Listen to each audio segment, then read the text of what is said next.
Welcome back students. हम आगे फिर देखते हैं कारक विभक्ति का अपना जो अगला प्रकरण चल रहा है। संप्रदान कारक आपका हो चुका था, मैंने अपादान कारक आपका शुरू कर दिया था, प्रारंभ कर दिया था। अपादान का अर्थ होता है अपाय। अपाय का अर्थ होता है अलग होना। क्या अर्थ होता है? अलग होना, यानी कि अलग होने के अर्थ में हम पंचमी विभक्ति का प्रयोग करते हैं।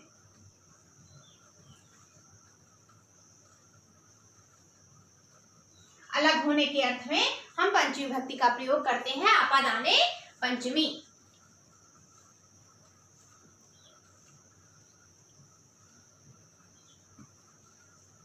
इसके अंतर्गत हम अपने अगले सूत्र की तरफ ध्यान देते हैं। यह सूत्र आपका क्या कहता है? भीत्रार्थानां भय हेतु, अर्थात भी का तात्पर्य होता है भय। त्रा का अर्थ होता है त्राण या त्राणाय, यानी कि त्राण का अर्थ होता है रक्षा करने के अर्थ में, रक्षार्थ। इन दोनों के अर्थ में जो कारणभूत होता है, जो कारण होता है, रक्षा करने का जो कारण होता है, भय उत्पन्न करने का जो कारण होता है, उसमें हम अपादाने पंचमी से करके भयभीतार्थानाम यानी कि इस सूत्र के द्वारा पंचमी विभक्ति का प्रयोग करते हैं। यह सूत्र आपका क्या कहता है? भीत्रार्थानाम भय हेतु। भीत्र भी और त्राण यानी कि भयार्थानाम च त्रयाणार्थानाम, भय और त्राण के अर्थ में, त्राण के अर्थ में हम अपादानम स्यात् क्या करते हैं? अपादान यानी कि पंचमी विभक्ति का प्रयोग हम करते हैं। भयार्थानाम त्राणार्थानाम च प्रयोगे हेतु अपादानम स्यात्। भयार्थानाम यानी कि भय के अर्थ में, च त्राणार्थानाम अथवा तारण के अर्थ में, रक्षा करने के अर्थ में, हेतु इनका जो कारण होता है, अपादानम स्यात्, उसमें हम पंचमी विभक्ति यानी कि अपादान अर्थ का प्रयोग हम करते हैं। चोरात कहने का तात्पर्य क्या है कि चोरात विभेति, चोर से डरता है, चोर से वो भय खाता है, या फिर कह सकते हैं चोरात त्रायते, चोर से उसकी रक्षा की जाती है। तो यहाँ भय का कारण कौन है? चोर। यहाँ रक्षा करने का कारण कौन है? चोर। कहने का तात्पर्य है कि भयार्थानाम च तयार्थानाम या भीत्रा अर्थानाम प्रयोगे अपादान कारका स्यात्। कहने का तात्पर्य है कि जब भय और तारण के अर्थ का प्रयोग किया जाता है तो उसमें हम पंचमी विभक्ति का प्रयोग करते हैं, और जो उसका कारण होता है उसी में ही हम विपंचमी विभक्ति का प्रयोग करते हैं। यहाँ भय का कारण भी चोर है, यहाँ त्राण का कारण भी चोर है, इसलिए दोनों में ही हमने पंचमी विभक्ति का प्रयोग किया है। पुनः हम आगे देखते हैं। आख्यातोपयोगे, आख्याता उपयोगे। अब ध्यान दीजिएगा और बहुत ध्यान दीजिएगा, क्योंकि ये सूत्र आपका वेरी वेरी इंपॉर्टेंट, बहुत महत्वपूर्ण है। आपकी टीजीटी, पीजीटी, नेट में आप जहां भी देखेंगे इस सूत्र को बहुत पूछते हैं। तो आख्यात में आख्याता का अर्थ होता है, आख्याता क्या कहता है आपका? आख्याता शब्द कहता है आपका पढ़ाने वाला, पढ़ाने वाला। फिर यहाँ देखिए शब्द है उपयोगे। क्या शब्द है आपका? उपयोगे। उपयोग शब्द का अर्थ होता है नियम पूर्वक। अभी उपयोग का क्यों प्रयोग किया गया है इसको मैं आगे और बताऊंगी। पहले देखिए, उपयोग शब्द का अर्थ होता है नियम पूर्वक। कह रहे हैं नियम पूर्वक विद्या स्वीकारे। जब हम किसी गुरु के समीप में या किसी व्यक्ति के समीप में बैठ करके नियम पूर्वक विद्या का ग्रहण करते हैं, उसको समाहित करते हुए आत्मसात करते हैं, वक्ता, ऐसे वक्ता के द्वारा जब हम नियम पूर्वक विद्या को स्वीकार करते हैं तो प्राक संज्ञा स्यात्। प्राक संज्ञा स्यात् यानी कि हम पहले कही गई संज्ञा का प्रयोग करते हैं, अर्थात आख्यातोपयोग सूत्र से हम उस संज्ञा का प्रयोग करके पंचमी विभक्ति का प्रयोग करते हैं। कहने का तात्पर्य है यहाँ पर कि जब हम नियम पूर्वक किसी वक्ता के पास जाकर के उसके कहे गई प्राक संज्ञा, उसके द्वारा कही गई बातों को, उसके द्वारा दी गई विद्या को नियम पूर्वक ग्रहण करते हैं, तो हम वहां पर आख्यातोपयोगे सूत्र के द्वारा पंचमी विभक्ति का प्रयोग करते हैं। जैसे उपाध्याय धीते, अर्थात उपाध्याय से ग्रहण करता है। उपाध्याय का अर्थ जानते हैं आप? मनुस्मृति कहता है कि उपाध्याय का अर्थ होता है ऐसा व्यक्ति, ऐसा गुरु जो धन को लेकर के किसी को विद्या देता है। यहाँ धन से आदि से तात्पर्य नहीं है, यहाँ सिर्फ यह सूत्र कहता है कि उपाध्याय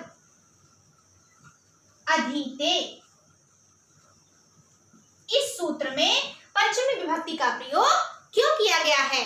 तो आप कहेंगे कि आख्यातोपयोगे सूत्र कहता है, आख्याता अर्थात पढ़ाने वाला, अगर ऐसा अर्थ आ रहा है तो उसमें हम पंचमी विभक्ति का प्रयोग करते हैं। और क्यों करते हैं?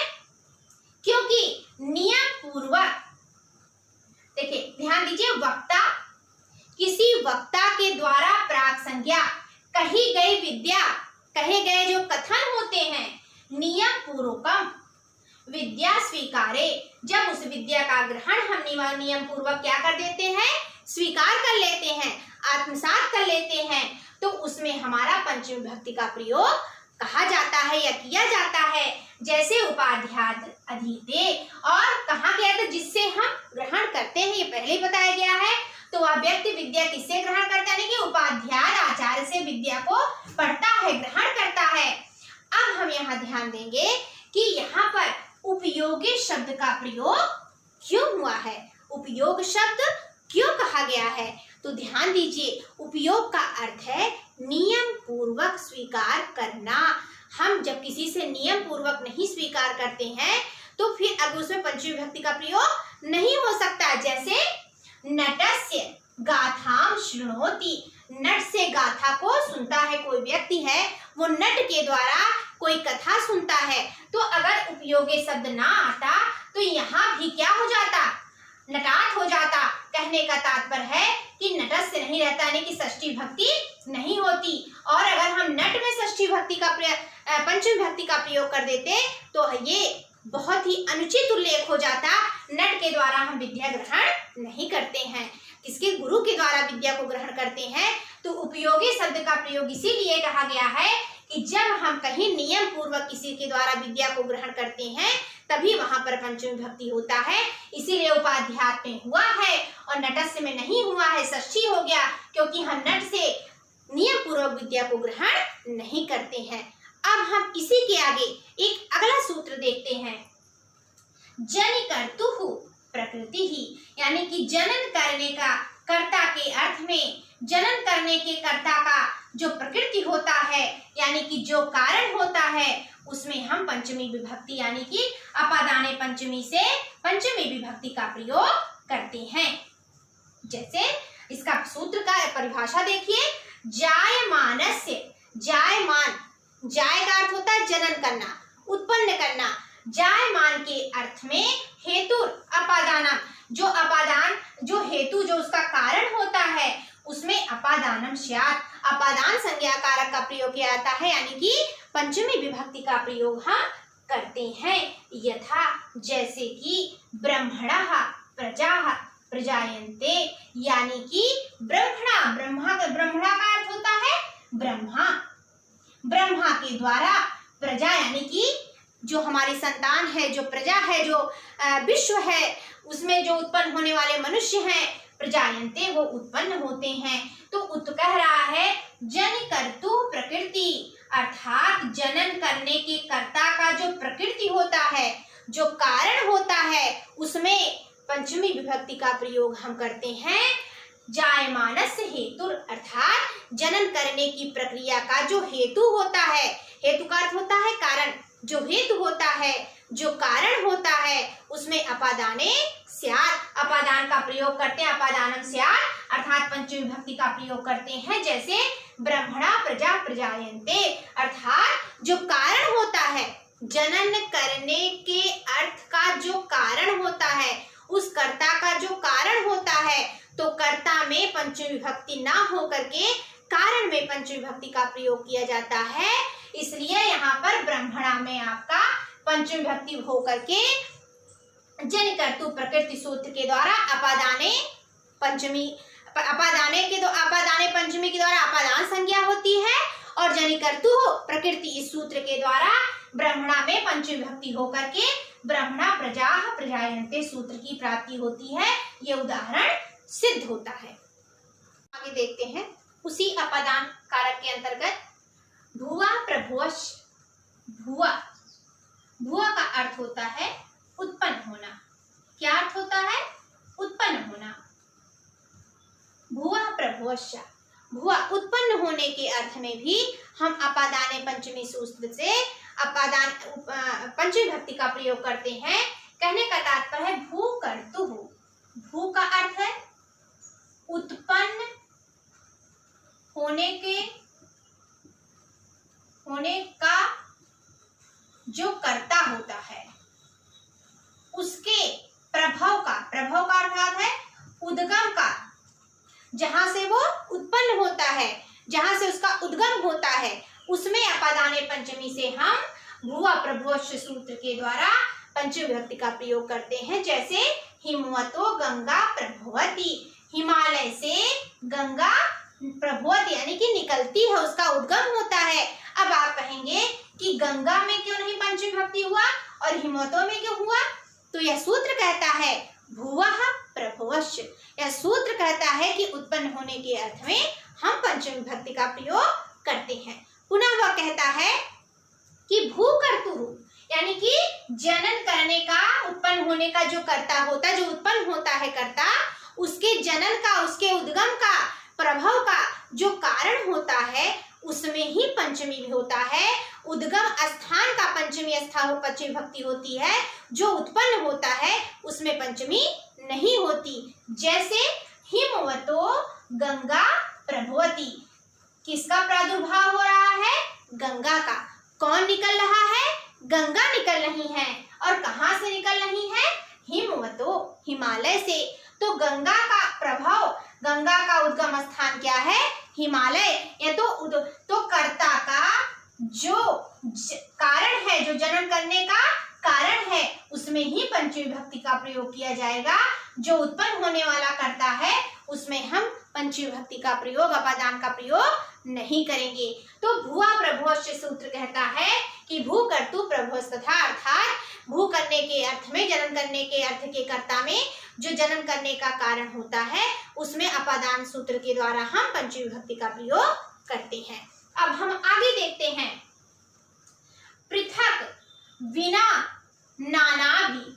पृथक के अर्थ में, बिना के अर्थ में, नाना के अर्थ में, तृतीया अन्य अंतरस्याम, अर्थात तृतीया के साथ अन्य विभक्ति का प्रयोग किया जाता है। अब ये पंचमी में है, इसका तात्पर्य है कि इसमें तृतीया होगी, लेकिन साथ में पंचमी विभक्ति का भी प्रयोग किया जाएगा। किसके किसके अर्थ में? पृथक के अर्थ में, यानी कि अलग होना, बिना, उसके बिना, नाना, नाना का अनेक का अर्थ होता है नाना। तो पृथक, बिना और नाना, इन तीनों के अर्थ में हम तृतीया विभक्ति, द्वितीया विभक्ति और पंचमी विभक्ति तीनों का प्रयोग करते हैं। किस सूत्र के द्वारा? पृथक, बिना, नाना, तृतीया अन्य अंतरस्याम। जैसे पृथक रामेण, रामात्, रामम। पृथक के साथ रामेण भी हो सकता है, यानी कि तृतीया विभक्ति, रामात् यानी कि पंचमी विभक्ति, और रामम यानी कि द्वितीय विभक्ति। इन तीनों का प्रयोग होगा। फिर यही सूत्र कहता है कि दूरांति कार्तेभ्यो, दूर या अंतिक, अंतिक का अर्थ होता है समीप का अर्थ। अंतिक का अर्थ क्या होता है? समीप। इसके भी अर्थ में हम द्वितीया चा यानी कि द्वितीया, तृतीया या पंचमी विभक्ति का प्रयोग करते हैं। जैसे कि ग्रामस्य दूरेण, दूरम, दूरात् वा। गांव से दूर हो, दूरम हो, दूरात् यानी कि एकदम अलग हो जाए। तो तृतीया भी होगी, द्वितीया भी होगी और पंचमी विभक्ति होगी। ग्रामर से अंतिकम, यहाँ भी तृतीया, अंतिकेन तृतीया, अंतिकात यानी कि पंचमी। तो ये जो दोनों सूत्र हैं, ये सूत्र क्या कहते हैं कि पृथक, बिना, नाना, इन तीनों शब्दों का अगर हम सूत्र में प्रयोग करते हैं तो उस सूत्र के साथ द्वितीया, तृतीया, पंचमी तीनों का प्रयोग होगा। और दूरांतिकर्थाभ्यो द्वितीया च, अर्थात दूर और अंतिक शब्दों का भी प्रयोग है तो उसमें भी हम द्वितीया, तृतीया और पंचमी तीनों का प्रयोग कर सकते हैं। यहाँ पर हम देखते हैं कि हमारा जो पंचमी विभक्ति है वो समाप्त होता है। इसके आगे हम फिर अब सप्तमी विभक्ति देखते हैं। अब आगे हम सप्तमी विभक्ति का प्रयोग देखते हैं। सप्तमी विभक्ति में हम देखते हैं सप्तमी का अर्थ होता है अधिकरण कारक।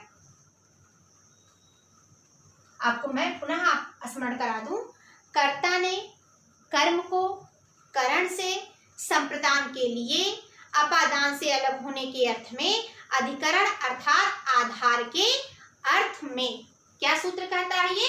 आधारो अधिकरणम, आधार के अर्थ में अधिकरण कारक का प्रयोग होता है अर्थात सप्तमी विभक्ति का प्रयोग होता है। कर्तृ कर्म द्वारा, कर्ता अपने कर्म के द्वारा, तन्निष्ठ क्रियाया, उससे अभिनिष्ठित क्रिया के द्वारा जो आधार कारकम अधिकरणम, कर्ता का जो कारक आधार कारक होता है उसमें अधिकरण संज्ञा स्यात्, हम अधिकरण संज्ञा का प्रयोग करते हैं। यह सूत्र कहता है कि आधारो अधिकरणम अर्थात आधार के अर्थ में हम सप्तमी विभक्ति का प्रयोग करते हैं। कर्तृकर्मम अर्थात कर्ता अपने कर्म के द्वारा, कर्तृकर्म द्वारा, कर्ता अपने कर्म के द्वारा, तन्निष्ठ क्रिया उससे अभिनिष्ठित जो क्रिया का आधार होता है, संयोग होता है, उस कारक में, उस कारक के प्रयोग में अधिकरणम संज्ञम स्यात्, अधिकरणम संज्ञा स्यात्, अधिकरण संज्ञा का प्रयोग किया जाता है। अब यहाँ हम देखेंगे कि ये आधार क्या होता है। आधार का अर्थ होता है संयोग, उसका आश्रय ग्रहण करके अर्थात किसी का आश्रय ग्रहण करके जो कार्य संपादित होता है वो आधार होता है और उसमें हम सप्तमी विभक्ति का प्रयोग करते हैं। जैसे ये जो आपका आधार है ये 3 प्रकार का हो जाता है और ये फिर मैं पुनः आपको बताती हूँ, ये बहुत ही इंपॉर्टेंट है। ये 3 प्रकार का होता है, औश्लेषिक, वैषयिक और अभिव्यापक। औश्लेषिक का अर्थ होता है जहां कर्ता जिसका आश्रय लेता है भौतिक रूप में उसका संयोग होता है, कर्ता और कर्म का आपस में भौतिक संयोग होता है और उस भौतिक संयोग के द्वारा हम उस आधार के अर्थ में सप्तमी विभक्ति का प्रयोग करते हैं। जैसे कटे आस्ते, कटे, कट का अर्थ होता है चटाई। व्यक्ति क्या करता है? कटे आस्ते, आस्ते अर्थात बैठता है। व्यक्ति कहाँ बैठता है? चटाई पर बैठता है। पृथ्वी पर चटाई बिछी हुई है, वहां कर्ता जाकर के बैठ जाता है। चटाई और कर्ता का, चटाई और बैठने की जो क्रिया है कर्ता के द्वारा, वहां मात्र स्पर्श का, भौतिक दोनों का कोई आपस में बौद्धिक रूप से कोई मिलन नहीं है, सिर्फ स्पर्श मात्र से उसका संयोग हो रहा है, उसका आधार स्थापित हो रहा है। वो बिछी हुई चटाई पर जाकर के बैठ जाता है। तो ऐसे संयोग में, ऐसे भौतिक स्पर्श संयोग के द्वारा हम सप्तमी विभक्ति का प्रयोग करते हैं जो औश्लेषिक के माध्यम से होता है। तो पहला भाग है आपका औश्लेषिक, जो भौतिक संयोग के द्वारा उपस्थित होता है। जैसे कटे आस्ते, स्थल्याम पचति, बटोही में हम क्या करते हैं? चावल दाल आदि को पकाते हैं। तो दाल चावल कुछ भी पकाने का जो आधार है संयोग मात्र से, वह किसमें है? स्थल्याम अर्थात पतीली में है। तो यहाँ भी औश्लेषिक का अर्थ है, इसलिए यहाँ भी आपका सप्तमी विभक्ति अधिकरण कारक के द्वारा माना गया। पुनः हम देखते हैं दूसरा, उसका जो भेद है वो वैषयिक है। वैषयिक का अर्थ होता है बौद्धिक स्तर पर, विषय अर्थ में जो संयोग होता है, जो आधार स्थापित होता है, उसमें भी सप्तमी विभक्ति का प्रयोग किया जाता है। जैसे मोक्षे इच्छा अस्ति, क्या है? मोक्षे इच्छा अस्ति। वह व्यक्ति किसके बारे में इच्छा व्यक्त करता है? उसका अपना आत्मिक संतोष, उसका अपना बौद्धिक संतोष क्या कहता है कि उसे मोक्ष चाहिए, उसे मोक्ष की प्राप्ति होनी चाहिए। तो मोक्षे इच्छा अस्ति, उस विषय का वैषयिक आधार क्या है कि वह मोक्ष के विषय में इच्छा करता है, मुक्त होने की इच्छा करता है। तो वैषयिक आधार के आधार पर यहाँ पर मोक्षे इच्छा अस्ति में हम आधारो अधिकरणम सूत्र के द्वारा अधिकरण कारक यानी सप्तमी विभक्ति का प्रयोग करते हैं। पुनः हम देखते हैं अभिव्यापक। अभिव्यापक का अर्थ होता है हर जगह, पूरे जगह, संपूर्ण जगह पर, संपूर्ण स्थान पर जो व्याप्त हो वो अभिव्यापक आधार होता है। जैसे सर्वस्मिन आत्मा अस्ति, प्रत्येक व्यक्ति के अंदर आत्मा का निवास है। सर्वस्मिन आत्मा अस्ति, यहाँ पर संपूर्ण रूप में आत्मा विद्यमान है, प्रत्येक व्यक्ति के अंदर आत्मा विद्यमान है। इसलिए यहाँ पर अभिव्यापक आधार के अर्थ में आधारो अधिकरणम सूत्र के द्वारा आधार यानी कि अधिकरण कारक का प्रयोग किया जाता है। कहने का तात्पर्य है कि कारक विभक्ति के सप्तमी विभक्ति में अधिकरण कारक के अंतर्गत जो आधारो अधिकरणम सूत्र है, ये कहता है कि 3 प्रकार के आधार होते हैं। एक औपश्लेषिक होता है, दूसरा वैषयिक होता है, तीसरा अभिव्यापक होता है। औपश्लेषिक का अर्थ होता है भौतिक संयोग, भौतिक आधार। जटिक जैसे कटे आस्ते या स्थल्याम पचती, यानी को चटाई पर बैठता है या पतीली में चावल दाल आदि को पकाता है। वैषयिक स्थिति मोक्षे इच्छा अस्ति, उस विषय की मोक्ष के विषय में इच्छा है, इसलिए मोक्षे में आपका सप्तमी विभक्ति हो गया। अभिव्यापक जो हर जगह व्याप्त रहे, सर्वस्मिन आत्मा अस्ति, यहाँ सर्वस्मिन में आपका सप्तमी विभक्ति हो गया क्योंकि आत्मा हर जगह व्याप्त है। तो इस प्रकार हम देखते हैं कि आधार के अर्थ में हम सप्तमी विभक्ति का प्रयोग करते हैं। पुनः हम आगे बढ़ते हैं कि दूरांतिक अर्थेभ्यः सप्तमी स्यात्, दूर और अंतिक अर्थ के साथ भी सप्तमी विभक्ति का प्रयोग करते हैं। अब आप पुनः चले जाइए पंचमी विभक्ति के तरफ, जहाँ पर आपका अपादान कारक कहता था कि दूर और अंतिक शब्दों के साथ हम द्वितीय, तृतीय, पंचमी विभक्ति का प्रयोग करते हैं।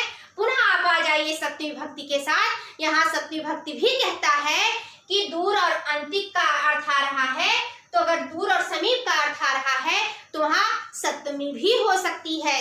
अर्थात मेरे कहने का तात्पर्य है, यह सूत्र कहने का तात्पर्य है वनस्य दूरम दूरेण दूरात् दूरे यानी कि सप्तमी, या वनस्य अंतिकम द्वितीय विभक्ति, अंतिकेन तृतीय विभक्ति, अंतिकार पंचमी विभक्ति और अंतिकेन अर्थात यहाँ पर फिर क्या हो जाएगा? सप्तमी विभक्ति। कहने का तात्पर्य है कि अगर आप दूर अंतिक शब्दों के साथ तृतीया लिखते हैं तब भी सही है, द्वितीय लिखते हैं तब भी उचित है, तृतीय लिखते हैं तब भी उचित है, पंचमी लिखते हैं तब भी उचित है, सप्तमी लिखते हैं तो तब भी उचित है। इस प्रकार हम देखते हैं कि अगला सूत्र यही फिर कहता है, पहला फिर अगला वार्तिक फिर क्या कहता है?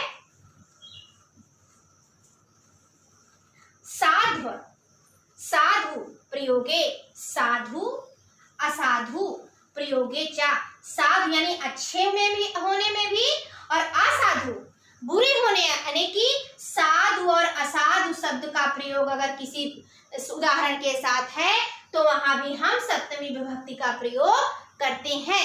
जैसे यथा कृष्णः साधु मातरि, अब यहाँ जिसके प्रति वो साधु होगा या जिसके प्रति वो असाधु होगा, जिसके प्रति वो अच्छा होगा, जिसके प्रति वो अच्छा नहीं होगा, उसी में सप्तमी विभक्ति का प्रयोग किया जाएगा। जिसके लिए वो अच्छा होगा या जिसके लिए वो बुरा होगा उसमें सप्तमी विभक्ति का प्रयोग हम नहीं करेंगे। तो यहाँ पर हम देखेंगे कृष्णा, जो कृष्ण है वो माता ही साधु, अपनी माता के प्रति साधु है यानी अपनी माता के प्रति अच्छे हैं, और कृष्णा वही कृष्ण असाधु बुरे हैं मातुले अपने मामा के प्रति। तो इस प्रकार हम देखते हैं कि साधु और असाधु शब्द के प्रयोग के साथ भी अधिकरण कारक यानी अर्थात सप्तमी विभक्ति का प्रयोग होता है, और जिसके लिए व्यक्ति साधु या असाधु शब्द का प्रयोग करता है उसी के साथ हम सप्तमी विभक्ति का प्रयोग करते हैं, अन्य किसी के साथ हम सप्तमी विभक्ति का प्रयोग नहीं करते। पुनः हम आगे सप्तमी विभक्ति के ही अंतर्गत फिर सूत्र देखते हैं। यस्य च भावेन भाव लक्षणम, अर्थात जहां पर किसी क्रिया के द्वारा हम भावेन भाव लक्षणम, अर्थात कहने का तात्पर्य है कि जहां पर हम किसी क्रिया के भाव को लक्षित करते हैं, देखते हैं, अर्थात एक भाव होने पर दूसरे भाव का लक्षण करते हैं, दूसरे भाव को देखते हैं, अर्थात एक क्रिया होने के पश्चात दूसरी क्रिया उसमें होती है, तो जो क्रिया पहले समाप्त हो चुकी रहती है उसमें सप्तमी विभक्ति का प्रयोग किया जाता है और बाद वाले में सप्तमी विभक्ति का प्रयोग हम नहीं करते हैं। कहने का तात्पर्य है कि यस्य च भावेन भाव लक्षणम, अर्थात जहां पर एक क्रिया के बाद दूसरी क्रिया का भाव हम देखते हैं वहां भी अधिकरण कारक यानी कि सप्तमी विभक्ति का प्रयोग होता है। इसको और भी परिभाषित करते हुए उन्होंने कहा है कि यस्य क्रियया क्रियांतरम, जहां किसी क्रिया के क्रियांतरम क्रियान्वित हो जाने पर, संपादित हो जाने के बाद लक्ष्यते दिखाई देता है। कहने यस्य क्रियया, जहां किसी क्रिया के बाद क्रिया अंतरम लक्ष्यते, कोई और भी क्रिया दिखाई देती है, किसी और भी क्रिया का संपादन होता है, ततः सप्तमी स्यात्, वहां पर सप्तमी विभक्ति का प्रयोग हम करते हैं। सप्तमी विभक्ति अधिकरण सूत्र में एक सूत्र एक और भी आपका है आपका यस्य च भावेन भाव लक्षणम, अर्थात जहां पर एक भाव के बाद दूसरा भाव, एक क्रिया के बाद दूसरा क्रिया दिखाई दे वहां भी हम सप्तमी विभक्ति का प्रयोग करते हैं। यस्य क्रिया, जहां पर एक क्रिया के पश्चात क्रियांतरम लक्ष्यते, किसी दूसरी क्रिया का अभाव भी लक्षित हो जाए, तस्य सप्तमी स्यात्, वहां भी हम सप्तमी विभक्ति का प्रयोग करते हैं। जैसे कि रामे वनम गते, राम के वन गते चले जाने के पश्चात दशरथा प्राणान त्याज्य, दशरथ ने क्या किया, प्राणों का त्याग कर दिया। यहाँ रामे वनम गते, राम के वन में चले जाने के पश्चात दशरथा प्राणान त्याज्य, दशरथ ने प्राणों को त्याग दिया। अर्थात जब राम वन में चले गए दशरथ ने प्राणों को त्याग दिया। यहाँ रामे वने गतम में रामे में आपका सप्तमी विभक्ति का प्रयोग हुआ। ये सप्तमी विभक्ति क्यों हुआ, क्योंकि यस्य च भावेन भाव लक्षणम सूत्र कहता है कि एक क्रिया के पश्चात जब दूसरी क्रिया हो तो यस्य च भावेन भाव लक्षणम के साथ सप्तमी विभक्ति का प्रयोग हम करते हैं। लेकिन जो क्रिया पहले समाप्त होती है उसी क्रिया में जो उस क्रिया का कर्ता होता है उसी कर्ता में हम क्या कर देते हैं, उसी कार्य में ही हम पहले समाप्त होने वाले ही कार्य में सप्तमी विभक्ति का प्रयोग करते हैं, बाद में नहीं। इसलिए पहले राम वन गए तो रामे में सप्तमी हो गया, दशरथा प्राणान त्याग, दशरथ ने बाद में प्राण त्यागे तो उसमें सप्तमी विभक्ति का प्रयोग नहीं हुआ। सूर्य अस्ते, सूर्य के अस्त हो जाने पर गते गोपाः, जो गोपालक थे वो चले गए, तो सबसे पहले क्रिया सा क्या संपादित हुई, सूर्य अस्त हो गया, और जब सूर्य अस्त हो गया तब गते गोपाः, जो गोप थे वो चले गए। तो पहले समाप्त होने वाली क्रिया सूर्य में सप्तमी विभक्ति का प्रयोग हो गया और गते गोपा में नहीं हुआ। उसके पश्चात पुनः एक सूत्र हम देखते हैं, यतश्च निर्धारणम, जहां पर किसी चीज का निर्धारण किया जाए, किसी वस्तु का निर्धारण किया जाए, वहां भी सप्तमी विभक्ति का प्रयोग हम करते हैं। कहने का तात्पर्य है इनका कि जहां जाति गुण क्रिया संज्ञा आदि के द्वारा हम किसी के आधार को हम निश्चित करते हैं वहां भी आपका अधिकरण कारक का प्रयोग होता है। जाति गुण क्रिया संज्ञा, इन चारों के द्वारा समुदायों एक देश से, किसी एक देश के समुदाय को जब द्योतित किया जाता है, पृथक किया जाता है, निर्धारण उसके द्वारा उसके जाति क्रिया आदि का निर्धारण किया जाता है, यह तत्सता, तो वहां भी षष्ठी विभक्ति और सप्तमी विभक्ति दोनों का प्रयोग किया जाता है। कह रहे हैं यतश्च निर्धारणम सूत्र भी आपका सप्तमी विभक्ति का विधान करता है, लेकिन साथ में ये षष्ठी विभक्ति का भी विधान सूत्र है। ये क्या कह रहा है कि जाति गुण क्रिया संज्ञा भी, जाति गुण, जाति किसी की जाति जैसे हो कि वो ब्राह्मण है, क्षत्रिय है, वैश्य है, शूद्र है, गुण वो अच्छा है, बुरा है, उसमें ये गुण है, वो इस कलाम निपुण है, इस गुण के द्वारा किसी क्रिया उसके कार्य के आधार पर संज्ञा, किसी व्यक्ति के नाम, व्यक्ति, वस्तु, स्थान आदि को संज्ञा कहते हैं। तो इस संज्ञा के द्वारा एक देश के किसी समुदाय को हम पृथक करने, आपस में अलग कर देते हैं, तो उसके निर्धारण करने वाले सूत्र के द्वारा हम षष्ठी सप्तमी, षष्ठी विभक्ति का भी प्रयोग करते हैं और सप्तमी विभक्ति का भी प्रयोग करते हैं। जैसे यथा क्या कह रहे हैं, नृणाम नृषु व द्विजः श्रेष्ठः। नृ का अर्थ होता है मनुष्य, क्या अर्थ होता है, मनुष्य, मनुष्यों में, दोनों का अर्थ ही मुंह में निकल रहा, मनुष्यों में द्विजः श्रेष्ठः, अर्थात द्विज श्रेष्ठ होता है, ब्राह्मण श्रेष्ठ होता है। वा का अर्थ होता है अथवा। अब यहाँ आप ध्यान दीजिए कि निर्णाम में षष्ठी विभक्ति है और निषु में सप्तमी विभक्ति। कहने का तात्पर्य है कि यहाँ मनुष्यों में श्रेष्ठ कौन, मनुष्यों में किसी एक जाति को हमने निर्धारण कर दिया कि वो श्रेष्ठ होता है। वो जाति क्या है, ब्राह्मण, वो ब्राह्मण जाति है। तो यहाँ पर वही सूत्र कह रहा है कि जहाँ जाति गुण क्रिया संज्ञा आदि के द्वारा किसी समुदाय को हम किसी व्यक्ति विशेष से अलग कर देते हैं, तो वहाँ षष्ठी अथवा सप्तमी विभक्ति होता है। यहाँ मनुष्यों में कौन श्रेष्ठ है, ब्राह्मण श्रेष्ठ है, तो इसलिए यहाँ षष्ठी भी हो सकती है और सप्तमी भी हो सकती है। पुनः कहते हैं गवाम गोशुवा कृष्णा बहुक्षीरः। गायों में भी कौन सी गाय श्रेष्ठ होती, कृष्णा काली गाय जो बहुक्षीरा, बहुत दूध देने वाली होती है। तो यहाँ भी किसी एक को विशिष्ट घोषित कर दिए हैं। तो यहाँ गवाम में षष्ठी है, गोसु में सप्तमी विभक्ति है। तो यहाँ भी एक समुदाय को एक दूसरे समुदाय, अपने ही समुदाय में किसी एक समुदाय को, गायों में भी एक गाय को श्रेष्ठ बता दिया गया है, इसलिए यहाँ भी षष्ठी या सप्तमी विभक्ति का प्रयोग हम करते हैं। इस प्रकार आज हम सप्तमी विभक्ति का यहीं पर समापन करते हुए आगे जो कारक के अंतर्गत नहीं आता लेकिन फिर भी कारक से उसका संबंध होता है, वो है षष्ठी विभक्ति। उसके बारे में हम अगले वीडियो में देखते हैं। नमस्कार।